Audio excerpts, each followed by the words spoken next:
CEO वक्फ board की बरतरफी या फिर वक्फ की जायदादों पर कब्जे की राह हमवार।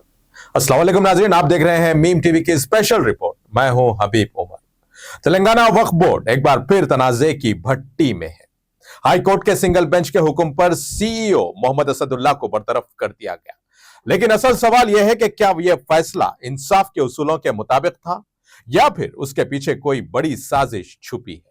मोहम्मद असदुल्ला एक ईमानदार और सख्त गिर ऑफिसर थे, जिन्हें एडिशनल कलेक्टर रैंक के तहत सीईओ बनाया गया था, लेकिन खुतबुद्दीन की पिटीशन के फौरन बाद बगैर इन्हें कोई मौका दिए उन पर अदलिया का हथौड़ा गिरा दिया गया और अगले ही दिन कंटेम्प्ट पिटीशन भी दायर कर दी। असदुल्ला सीईओ जब तक अपनी कुर्सी पर बरकरार थे तब तक वो कब्रस्तानों को तक बेचकर खाने वालों पर अपना शिकंजा कसे हो गए। जब उनको इस जिम्मेदारी से बरतरफ कर दिया गया तब से शहर की कई बड़ी मसाजिद की प्रोसीडिंग्स रुक चुकी हैं और अहम मसाजिद और अल्लाह के घरों की भी परवाह ना करने वाले सरगना और माफिया अपनी मनमानी कर रहे हैं, जिनमें अहम मस्जिद आलिया गन फाउंड्री, अफजलगंज की मस्जिद, मुशीराबाद एक्स रोड की मस्जिद और इसके अलावा कई कब्रिस्तान भी शामिल है, जिन पर नाजायज कब्जे और उन्हें बेचकर खाने वाले दिन दहाड़े औकाफ की जायदादों पर काबिज होते जा रहे हैं।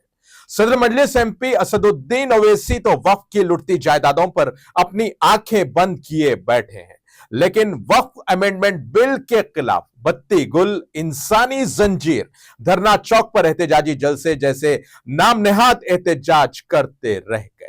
अब इस सिलसिले में बंदगी बादशाह वक्फ बोर्ड कमेटी मेंबर ने यह सवाल उठाया कि घोटाला बेगमपेट की करोड़ों की वक्फ की जायदादें हों या मोइन मंजिल की वक्फ की जायदादें लूटी जा रही हों, जब बालापुर से लेकर मेदक डिस्ट्रिक्ट की सोलेथ्रो कंपनी की 538 एकड़ की वक्फ की जायदादों पर नाजायज कब्जे हो रहे हों, तो वहां कोई एक्टिविस्ट क्यों नहीं पहुंच, क्यों कोई कंटेम्प्ट पिटीशन फाइल नहीं होती। बंदगी बादशाह ने बताया कि सीईओ वक्फ बोर्ड की बरतरफी के फौरी बाद घोटाला बेगमपेट पर कब्जे शुरू हो जाते हैं।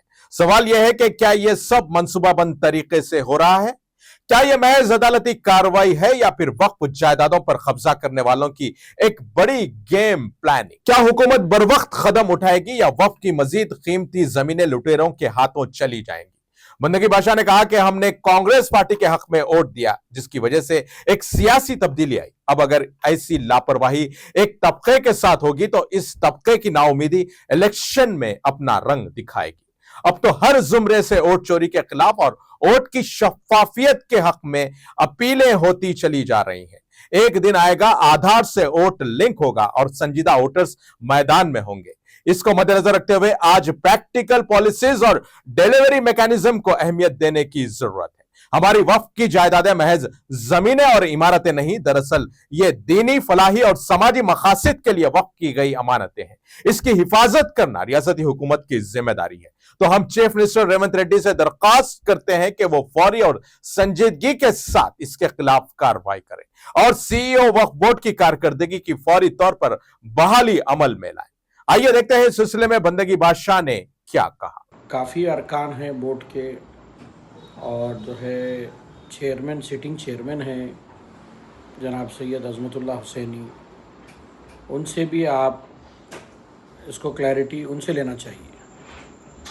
अब आपको जो कोर्ट से ऑर्डर आया है सिंगल बेंच का, वो chief executive officer Mohammad Asadullah sahab जो काम कर रहे थे, वो एक एडिशनल कलेक्टर रैंक ऑफिसर है, उनके पोस्ट के इक्वेशन के ऊपर आया।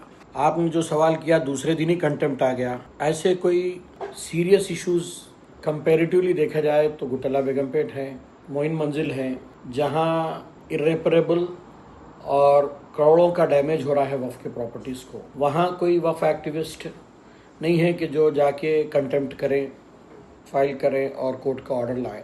सबसे बड़ी गंभीर जो बात है वो ये है कि ये जो आपके सोलित्रो जो कंपनी से जो केस चल रहा है, हमारा आई थिंक 538 एकड़ का मेदक डिस्ट्रिक्ट का काफ़ी बड़ा लैंड पार्सल है, प्राइम लैंड है, वो सीएम ये चीफ एग्जीक्यूटिव ऑफिसर के इमीडिएट एब्सेंस के बाद ये सारे डेवलपमेंट्स हो रहे हैं। घोटाला बेगमपेट का इंक्रोचमेंट हो रहा है, बालापुर का हो रहा है, मोइन मंजिल का हो रहा है। अब तो ये केस आ गया है सेकंड को सुप्रीम कोर्ट में, और उससे पहले काउंटर दाखिल करना है now who is authorise to sign, कौन साइन करेगा, कौन डालेगा।